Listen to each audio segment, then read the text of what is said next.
Global star Ram Charan తాజాగా నటించిన చిత్రం 'గేమ్ చేంజర్' సంక్రాంతి కానుకగా శుక్రవారం ప్రేక్షకుల ముందుకైతే వచ్చిన ఈ సినిమా మిక్స్డ్ టాక్‌నైతే సొంతం చేసుకుంది భయ్య.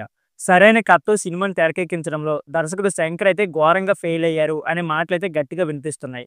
ఇకపోతే కథ అలాగే కథనం రెండూ కూడా బలం బలం లేకపోవడంతో ప్రేక్షకులు పెదవించారు భయ్య.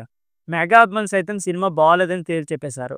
అయితే బాలీవుడ్ ప్రముఖ క్రిటిక్ ఉమర్ సంద్ అయితే 'గేమ్ చేంజర్' సినిమాపై స్వాటింగ్ ట్వీట్ అయితే చేశారు భయ్య. తన 'గేమ్ చేంజర్' సినిమా ఫ్లాప్ అని 2 నెలల క్రితమే చెప్పానని ఉమర్ సంధు తన ట్వీట్‌లో చెప్పుకొచ్చాడు. 2 నెలల క్రితం ఉమర్ సంధు తన ట్వీట్‌లో శంకర్ అలాగే రామ్ చరణ్ కెరీర్‌లోనే అత్యంత బలహీనమైన సినిమాగా 'గేమ్ చేంజర్' ఉందని ఉమర్ సంధు చెప్పుకొచ్చాడు. ఇకపోతే బోరింగ్ నేరేషన్, కాలం చెల్లని కథ, స్క్రీన్ ప్లే అలాగే డైలాగ్స్ అన్నీ కూడా పేలవంగా ఉన్నాయని ఈ బాలీవుడ్ క్రిటిక్స్ అయితే తెలిపేశాడు. ఇకపోతే నటీనటుల ప్రదర్శన కూడా అంతగా బాలేదని తెలిపారు. ఈ విషయంలో రామ్ చరణ్‌ను క్షమించాలి అని తను కోరాడు. ఫైనల్‌గా సినిమా టార్చర్ అని తేల్చి చెప్పేశాడు. 2 నెలల క్రితమే తను చేసిన ట్వీట్‌ను ఉమర్ సంధు రీట్వీట్ చేశాడు.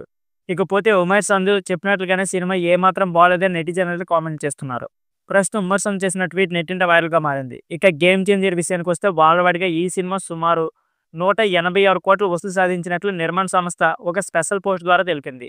మరోవైపు ప్రముఖ టికెట్ బుకింగ్ ప్లాట్‌ఫామ్ అయిన బుక్ మై షోలో 'గేమ్ చేంజర్'కు తొలి రోజు $1.3 మిలియన్ పైగా టికెట్లు అమ్ముడైనట్లు ఆ సంస్థ అయితే వెల్లడించింది. రామ్ చరణ్ కెరీర్‌లోనే అత్యధిక ఓపెనింగ్ సాధించిన సినిమాకి 'గేమ్ చేంజర్' అయితే నిలిచింది. సో ఫ్రెండ్స్, ఇదాల్టి వీడియో.